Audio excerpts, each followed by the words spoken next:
Hi everyone, आज हम लोग करंट अफेयर को देखेंगे और करंट अफेयर से पहले कुछ इंपॉर्टेंट पंचवर्षीय योजना प्लानिंग कमीशन के बारे में देखेंगे। चलिए स्टार्ट करते हैं आज की वीडियो को। पंचवर्षीय योजना की बात कर, पहली पंचवर्षीय योजना का टाइम पीरियड 1951 से लेकर 1956 तक होता है।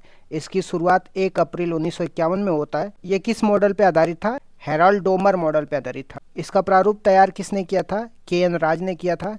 और जो लक्ष्य और फोकस था एग्रीकल्चर पे, कृषि पे। विकास की दर का जो लक्ष्य था 2.1% था, लेकिन जो विकास प्राप्त किया था 3.6% प्राप्त किया था। दूसरी पंचवर्षीय योजना की बात करते हैं 1956 से 61 तक था। ये जो मॉडल आधारित था महालनोबिस मॉडल पे था। मुख्य लक्ष्य और फोकस इंडस्ट्री और भारी उद्योग पे था। प्रमुख स्थापनाएं की बात करें, इसी योजना में लौह और इस्पात संयंत्रों की स्थापना हुई थी, जिसमें भिलाई छत्तीसगढ़ में, राउरकेला उड़ीसा में, दुर्गापुर पश्चिम बंगाल में लौह इस्पात संयंत्र बनाए जाते हैं। दूसरी पंचवर्षीय योजना का लक्ष्य विकास दर 4.5% था, लेकिन प्राप्त विकास दर 4.27%। तीसरी पंचवर्षीय योजना की बात करते हैं, इसका टाइम पीरियड 1961 से 1966 के बीच में था। इसका जो उद्देश्य था कृषि और उद्योग दोनों पर बल देना था। जो मॉडल आधारित था सुखमय चक्रवर्ती मॉडल पर आधारित था। तीसरी पंचवर्षीय योजना असफल रहा। असफलता का कारण ये था 1962 में चीन के साथ युद्ध और 1965 में पाकिस्तान के साथ युद्ध के कारण लक्ष्य प्राप्त नहीं कर पाया। तीसरी पंचवर्षीय योजना की प्रमुख घटनाएं कौन सी हुई थी? लाल बहादुर शास्त्री जी का निधन हो गया था। लाल बहादुर शास्त्री जी ने जय जवान जय किसान का नारा दिया था। 1965 में भारतीय खाद्य निगम, जिसको फूड कॉरपोरेशन ऑफ इंडिया की स्टैब्लिशमेंट किया जाता है। योजना अवकाश की बात करते हैं, जिसको प्लान हॉलीडेज बोला जाता है, 1966 से लेकर के 1969 तक रहता है। योजना अवकाश का कारण क्या था? तीसरी पंचवर्षीय योजना की असफलता और देश की खराब आर्थिक स्थिति के कारण प्लान हॉलीडेज या योजना अवकाश लाया जाता है। अवधि कितने साल का था? 3 साल के अंतराल पे, 1966 से 67 में, 1967 से 68 में, 1968 से 1969 तक 3 साल। कार्यप्रणाली की बात करते हैं, एक वर्ष की योजना स्टार्ट की गई थी। मुख्य पहल की बात करते हैं, खाद्यान्न आत्मनिर्भरता के लिए हरित क्रांति की शुरुआत की गई थी। चौथी पंचवर्षीय योजना की बात करते हैं, 1969 से लेकर के 1974 के बीच में रहते हैं। इसका मॉडल या प्रारूप तैयार करने वाले का नाम क्या था? अशोक रुद्र मॉडल पर आधारित था।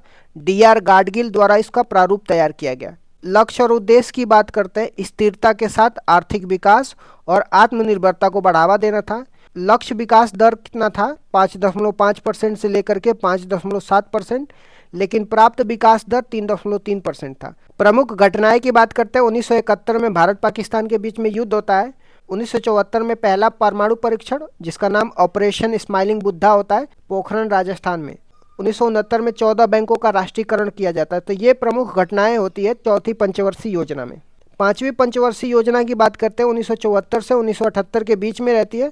इसकी विशेषता जो होती है, यह एकमात्र ऐसी योजना थी जो समय से पहले ही समाप्त हो गई। इसका जो टाइम पीरियड था 1974 से 1979 के बीच में, लेकिन 1978 में ही समाप्त कर दिया जाता है।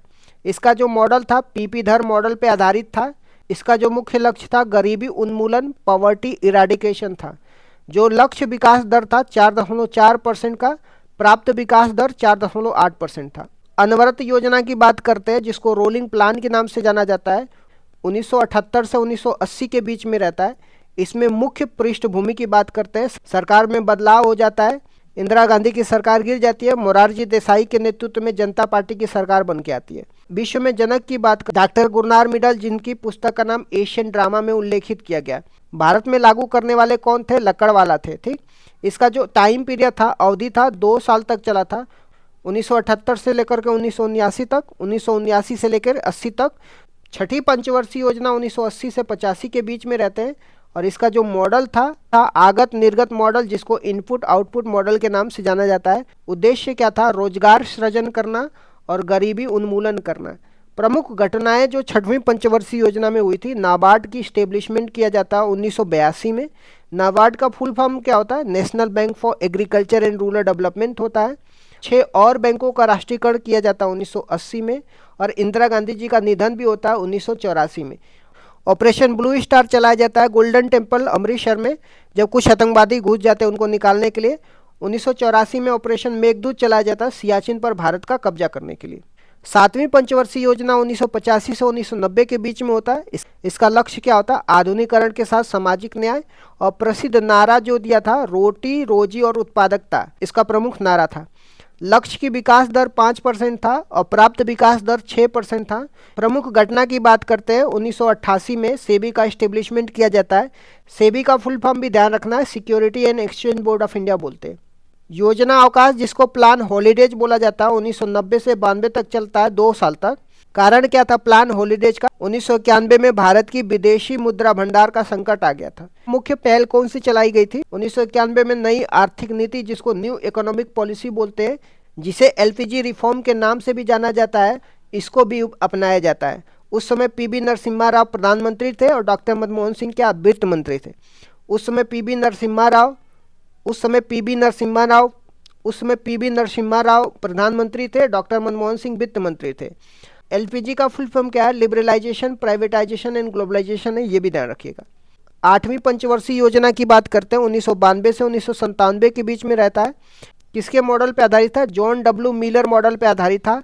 मुख्य लक्ष्य और फोकस किन किन चीज़ों पे किया जाता है? मानव संसाधन विकास पे। यह 1990 से 91 में महबूब उल हक और अमर्त्य सेन द्वारा प्रस्तुत मानव विकास सूचांक की अवधारणा से प्रभावित था। प्रमुख घटनाएं की बात करते हैं, 1992 में 73वां और 74वां संविधान संशोधन किया जाता है, जिसमें पंचायती राज और नगर निगम के लिए है। 1 जनवरी 1995 में विश्व व्यापार संगठन की स्टेब्लिशमेंट भी किया जाता है। नवी पंचवर्षीय योजना की बात करते हैं, 1997 से लेकर के 2002 तक रहता है। इसका लक्ष्य जो है सामाजिक न्याय और क्षमता के साथ आर्थिक समृद्धि करना था। इसकी प्रमुख घटनाएं क्या थी? 25 दिसंबर 2000 को प्रधानमंत्री ग्रामीण सड़क योजना की शुरुआत किया जाता है और इसी समय कारगिल युद्ध भी होता है। 10वीं पंचवर्षीय योजना की बात करते हैं, 2002 से 2007 तक रहता है। इसका जो मॉडल किस पे? आगत निर्गत मॉडल पे आधारित था। जो इसका उद्देश्य था सामाजिक न्याय और क्षमता का विकास करना। प्राप्त विकास दर 7.6% था, उस समय तक का सबसे उच्च विकास दर था। प्रमुख घटना की बात करते हैं, नरेगा अधिनियम 2005 इसी समय आया, जो 2 फरवरी 2006 से पूरे भारत में लागू हुआ। 11वीं पंचवर्षीय योजना 2007 से लेकर 2012 तक होता है। इसका लक्ष्य क्या है? तीव्र और समावेशी विकास, जिसको रैपिड एंड इंक्लूसिव डेवलपमेंट बोलते हैं। लक्ष्य विकास दर की बात करते हैं, 9% था, फिर बाद में घटा करके 8.1% किया गया। प्राप्त विकास दर की बात करते हैं, प्राप्त विकास दर 8% अब तक की सर्वाधिक विकास दर माना जाता है। 11वीं पंचवर्षीय योजना में प्रमुख घटनाएं, शिक्षा का अधिकार, राइट टू एजुकेशन एक्ट आता है 2009 में और 1 अप्रैल 2010 से इसको लागू कर दिया जाता है। 12वीं पंचवर्षीय योजना की बात करते हैं, 2012 से 17 तक रहता है और इसकी विशेषता क्या रहता है? यह भारत का अंतिम पंचवर्षीय योजना था, जिसका लक्ष्य था तीव्र, सतत और समावेशी विकास, rapid, sustainable and inclusive development. लक्ष्य विकास दर की बात करते हैं, 9% था, फिर बाद में घटा करके 8.2% कर दिया गया, फिर 8% किया गया। प्राप्त विकास दर कितना था? 6.7% से घट करके 6.9% हो गया। कृषि विकास का लक्ष्य कितना था? 4% था। प्रजनन दर का लक्ष्य कितना था? 2.1% था और 2.1% को प्रतिस्थापन दर भी बोलते हैं। अब आ जाते हैं कुछ इंपॉर्टेंट करंट। हाल ही में जीएसटी परिषद की 56वीं बैठक ने जीएसटी 2.0 के तहत कौन सी दर संरचना को मंजूरी दी है? जीएसटी परिषद की 56वीं बैठक ने 18% की मानक दर और 5% की योग्यता दर संरचना को मंजूरी दी है। इसके अतिरिक्त एक नई 40% की विशेष अयोग्यता दर भी जोड़ी गई है। अब वर्तमान में जीएसटी दरें आपको 5%, 12%, 18% और 28% है। 22 सितंबर 2025 से 12% और 28% की दरों को समाप्त कर दिया जाएगा। जिन वस्तुओं को पहले 12% जीएसटी लगता था, अब वे 5% की श्रेणी में आ जाएंगे और जिन वस्तुओं पे 28% लगता था, अब वे 18% की श्रेणी में आ जाएंगे। 40% की विशेष अयोग्यता दर तंबाकू और सुपर लग्जरी वस्तुओं पर लगाई जाएंगी। कई दैनिक उपयोग वाली वस्तुएं जैसे दूध, पनीर, रेडी टू ईट पराठा, स्टेशनरी वस्तुएं और 33 जीवन रक्षक दवाएं, जिसमें कैंसर की दवाएं भी शामिल है, अब 0% जीएसटी के दायरे में होंगी, जिससे वो सस्ती हो जाएंगी। ये सुधार नेक्स्ट जनरेशन जीएसटी रिफॉर्म के नाम से जाने जाते हैं और इसका उद्देश्य आम लोगों पर कर के बोझ को कम करना है। ये बदलाव 22 सितंबर से लागू होंगे क्योंकि यह नवरात्रि के शुभारंभ का शुभ दिन माना जाता है। जीएसटी की बात करते हैं, जिसको वस्तु और सेवा कर बोलते हैं। 1 जुलाई 2017 को 101वां संविधान संशोधन करके 2016 के तहत भारत में लाया गया था। उस समय अरुण जेटली वित्त मंत्री थे और ये अप्रत्यक्ष कर है जो विजय केलकर समिति के सिफारिश पर आधारित था। संविधान में जीएसटी के उल्लेख के बारे में आर्टिकल 246 ए में दिया गया है। आर्टिकल 279 ए में जीएसटी काउंसिल का उल्लेख है, जिसके अध्यक्ष भारत के वित्त मंत्री होते हैं। अभी 2025 में जीएसटी की 56वीं बैठक हुई है, जिसकी अध्यक्षता वित्त मंत्री निर्मला सीतारमण ने किया है। हाल ही में चर्चा में रहा ग्रेफाइट का संबंध किससे है? तो ग्रेफाइट का संबंध एक स्पाईवेयर, जासूसी करने वाला सॉफ्टवेयर से है। अमेरिका और इजराइल ने स्पाईवेयर ग्रेफाइट के लिए एक समझौता किया है। इसे इजराइल स्थित पैरागोन कंपनी ने डेवलप किया है। इसका निर्माण मूल रूप से यूरोप के पत्रकारों की निगरानी के लिए किया गया था। यह एक शक्तिशाली हैकिंग सॉफ्टवेयर है जो मोबाइल उपयोगकर्ता के संदेशों, मोबाइल, व्हाट्सएप, तस्वीर तक पहुंच सकता है, रिकॉर्ड में छेड़छाड़ भी कर सकता है और उनके ठिकानों पर भी नजर रख सकता है। यह ध्यान रखना महत्वपूर्ण है कि रसायन विज्ञान में जो ग्रेफाइट होता है कार्बन का अपरूप होता है, जो विद्युत का सुचालक और परतदार होता है, और इसका उपयोग पेंसिल और परमाणु भट्टी के मंदक के रूप में किया जाता है। हाल ही में चर्चा में रहा संस्मरण Mother Mary comes to me, जो एक पुस्तक किसकी है? ये अरुंधति राय की है। Mother Mary comes to me Arundhati Roy की तीसरी अति महत्वपूर्ण पुस्तक है और उनकी और भी पुस्तकें, the God of small thing. इस पुस्तक के लिए उन्हें 1997 में बुकर पुरस्कार मिला था। यह पुरस्कार जीतने वाली पहली भारतीय महिला थी। दूसरी पुस्तक उनकी the ministry of utmost happiness है और आज़ादी है। हाल ही में उन्हें पेन पिंटर पुरस्कार भी उन्हें मिला है। उनकी यह पुस्तक माँ को एक प्रेरक शिक्षिका के रूप में प्रस्तुत करती है। हाल ही में बी फाउंडेशन इंडिया के नेतृत्व में भारत का पहला गिद्ध संरक्षण पोर्टल कहाँ लॉन्च हुआ है? भारत का पहला गिद्ध संरक्षण पोर्टल की बात करते हैं, ये असम में लॉन्च हुआ है। इस पोर्टल को बी फाउंडेशन इंडिया के द्वारा विकसित किया गया है, जो असम राज्य से संबंधित है। इसका उद्देश्य चोंच वाले गिद्धों का संरक्षण करना है। गिद्ध जो है पर्यावरण में मृत और गलित पदार्थों को साफ करके महत्वपूर्ण भूमिका निभाते हैं। इनकी संख्या में कमी का एक प्रमुख कारण है डाइक्लोफेनिक दवा, जिस पर प्रतिबंध लगाया गया। यह दवा मवेशियों को दी जाती थी। जब गिद्ध मवेशियों को खाते थे तो यह दवा उनके शरीर में पहुंच जाती थी और गिद्धों की मृत्यु हो जाती थी। एशियाई किंग गिद्ध, जिसे लाल सिर वाले गिद्ध भी बोलते हैं, इनके संरक्षण और प्रजनन के लिए दुनिया का पहला केंद्र महाराजगंज उत्तर प्रदेश में खोला गया। हाल ही में NIRF इंडिया रैंकिंग 2025 की ओवरऑल कैटेगरी में कौन टॉप पे है? NIRF इंडियन रैंकिंग 2025 की ओवरऑल कैटेगरी में IIT मद्रास पहले स्थान पे है। NIRF की बात करते हैं, जिसका full form national institutional of ranking framework है। NIRF भारत के शिक्षा मंत्री धर्मेंद्र प्रधान द्वारा नई दिल्ली में जारी की जाती है। ओवरऑल कैटेगरी में दूसरे स्थान पर Indian institute of science Bengaluru है। यह रैंकिंग 2016 से शुरू की गई है। अंश रेडियो में प्रबंधन संस्थाओं में IIM अहमदाबाद शीर्ष पे है। कृषि संस्थाओं में भारतीय कृषि अनुसंधान दिल्ली शीर्ष पे है। ICAR के वर्तमान प्रमुख मांगी लाल जाट हैं। राष्ट्रीय शिक्षक दिवस 2025 कब सेलिब्रेट होता है? राष्ट्रीय शिक्षक दिवस 5 सितंबर को सेलिब्रेट किया जाता है। यह दिवस भारत के पहले उपराष्ट्रपति और दूसरे राष्ट्रपति डॉक्टर सर्वपल्ली राधाकृष्णन के जन्म दिवस के उपलक्ष्य में मनाया जाता है। उन्हें 1954 में भारत रत्न से सम्मानित किया गया था।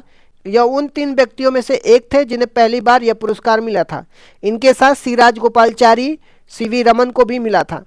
भारत में इस दिवस को मनाने की शुरुआत 5 सितंबर 1962 को हुई थी।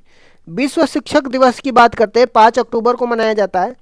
हाल ही में दादा भाई नौरोजी की 200वीं जयंती मनाई गई थी। वे कांग्रेस के 3 बार अध्यक्ष रह चुके हैं, 1886, 1893, 1906 तक। उन्होंने ड्रेन ऑफ वेल्थ थ्योरी दी थी। राष्ट्रीय आय की गणना करने वाले पहले व्यक्ति थे। Poverty and un British rule in India नामक पुस्तक भी दादा भाई नौरोजी ने लिखा था। दादा भाई नौरोजी ने राष्ट्र गुप्तार पत्रिका भी निकाली थी और ईस्ट इंडिया एसोसिएशन की स्थापना भी किया था। हाल ही में चर्चा में रहा आगा खान पुरस्कार 2025 किस क्षेत्र से संबंधित है? आगा खान पुरस्कार वास्तुकला, जिसको आर्किटेक्चर बोलते हैं, आर्किटेक्चर के क्षेत्र से संबंधित है। यह वास्तुकला का प्रसिद्ध पुरस्कार है जिसकी स्थापना 1977 में हुआ था। वर्ष 2025 में भारत का प्रदर्शन सबसे खराब रहा है। भारत शीर्ष 15 देशों में शामिल नहीं हो पाया, जबकि बांग्लादेश और पाकिस्तान विजेता सूची में शामिल हुए। वास्तुकला एक महत्वपूर्ण पुरस्कार है, प्रित्जकर पुरस्कार है, जिसे वास्तुकला का नोबेल पुरस्कार भी बोला जाता है। प्रित्जकर पुरस्कार प्राप्त करने वाले एकमात्र भारतीय बालकृष्ण दोषी थे। 2025 में लियू जियाकन को यह पुरस्कार दिया गया। और बातों को भी ध्यान रखना है, आगा खान ट्रॉफी हॉकी खेल से संबंधित है। आगा खान पैलेस पुणे में स्थित है। हाल ही में भारतीय भाषाओं और विरासत के लिए लैंग्वेज एंड लर्निंग BLT2G स्वदेशी IT टूल डेवलप करने वाला कौन है? लैंग्वेज एंड लर्निंग ग्रुप स्वदेशी IT टूल को IIT जोधपुर ने डेवलप किया है। BL2G की बात करते हैं, जो AI सक्षम टूल है जो लैंग्वेज एंड लर्निंग ग्रुप का हिस्सा है। यह विजन और भाषा को आपस में जोड़ने का काम करता है। यह भारत सरकार की भाषिनी पहल का हिस्सा है। इसमें 13 भारतीय भाषाएं शामिल है जो दृश्य पाठ को पहचानने और उनका अनुवाद करने में सक्षम होगी। भारतीय भाषाओं से संबंधित कुछ संवैधानिक तथ्य भी आपको ध्यान में रखना है। मूल संविधान की 8वीं अनुसूची में 14 भाषाएं थी, वर्तमान में 22 भाषाएं हैं। 21वें संविधान संशोधन करके 1967 में सिंधी भाषा को जोड़ा जाता है। 71वां संविधान संशोधन करके 1992 में नेपाली, मणिपुरी और कोंकणी भाषा को जोड़ा जाता है। 92वां संविधान संशोधन करके 2003 में बोडो, डोंगरी और संथाली, मैथिली को जोड़ा जाता है। संविधान के भाग 17 में अनुच्छेद 343 से 351 तक राजभाषा का उल्लेख किया गया है। 343 में संघ की भाषा की बात करता है। अनुच्छेद 344 में भाषा की विकास की बात करता है, जैसे राष्ट्रपति द्वारा गठित करने की बात करता है, जैसे BG खड़गे आयोग भी है। अनुच्छेद 351 में हिंदी के विकास की बात करता है। भारत में कुल 11 शास्त्रीय भाषाएं हैं, जिसमें तमिल, संस्कृत, तेलुगु, कन्नड़, मलयालम, उड़िया और हाल ही में 5 और भाषाएं जुड़ी है, जिसमें मराठी, पाली, प्राकृत, बंगाली, असमिया होंगी। हाल ही में वैष्णव संत शंकरदेव के 16वीं शताब्दी के वृंदावन वस्त्र को भारत को उधार देने की घोषणा किसने की है? तो लंदन स्थित ब्रिटिश संग्रहालय ने वैष्णव संत श्रीमत शंकरदेव द्वारा निर्मित वृंदावन वस्त्र को भारत को उधार देने की घोषणा करी है। यह वृंदावन वस्त्र लंदन संग्रहालय में रखा हुआ है। इसे 16वीं शताब्दी में वैष्णव संत श्रीमत शंकरदेव जी ने बनाया था और यह रेशमी वस्त्र है। असम राज्य ने इसे उधार लिया है ताकि वो 2027 में होने वाले एक बड़ी प्रदर्शनी में प्रदर्शन कर सके। इस वस्त्र पर श्रीमत शंकरदेव द्वारा रचित नाटक कालिया दमन का भी उल्लेख है। श्रीमत शंकरदेव जी अंकिता नाट की रचना और भारत के 8वें शास्त्रीय नृत्य सतरिया, जो असम का शास्त्रीय नृत्य है, उनको जन्म दिया है। यह वस्त्र मूल रूप से असम से तिब्बत पहुंचा था, फिर 1904 में ब्रिटिश संग्रहालय द्वारा अधिग्रहित कर लिया गया था। पूर्वोत्तर विमानन शिखर सम्मेलन 2025 कहाँ पे आयोजित हुआ है? पूर्वोत्तर विमानन शिखर सम्मेलन 2025 अरुणाचल प्रदेश में आयोजित हुआ है। अरुणाचल प्रदेश की बात करते हैं, इसकी राजधानी ईटानगर है। 2024 में यह सम्मेलन मेघालय में हुआ था। इसका मुख्य उद्देश्य पूर्वोत्तर राज्यों में विमानन क्षेत्र, जिसको एविएशन सेक्टर को बढ़ावा देना हो, और नई हवाई अड्डों का निर्माण करना, हवाई कनेक्टिविटी को बेहतर बनाना। इस सम्मेलन का आयोजन भारत के नागरिक उड्डयन मंत्री और फिक्की, इसको federation of India chamber of commerce and industry द्वारा संयुक्त रूप से डिजाइन किया गया। वर्तमान में भारत के नागरिक उड्डयन मंत्री राम मोहन नायडू जी हैं। फिक्की की स्थापना 1927 में हुई थी और इसका मुख्यालय दिल्ली में। पेरिस समझौते के तहत कार्बन व्यापार, हरित निवेश, सस्टेनेबल इनोवेशन को बढ़ावा देने के लिए भारत और किस देश ने संयुक्त ऋण व्यवस्था पर हस्ताक्षर किया है? तो पेरिस समझौते के तहत कार्बन व्यापार, हरित निवेश, सस्टेनेबल इनोवेशन को बढ़ावा देने के लिए भारत और जापान ने संयुक्त ऋण व्यवस्था पर हस्ताक्षर किया है। यह समझौता COP15 2021 के तहत पेरिस समझौते के लक्ष्यों को प्राप्त करने में मदद करेगा। पेरिस समझौते का मुख्य लक्ष्य ग्रीन हाउस गैस के उत्सर्जन को कम करना, जलवायु परिवर्तन के प्रभाव से निपटना है। इस तरीके से मैंने योजना आयोग और कुछ इंपॉर्टेंट करंट अफेयर को डिस्कस कर दिया। Thank you so much guys, keep loving, keep supporting, bye bye, see you.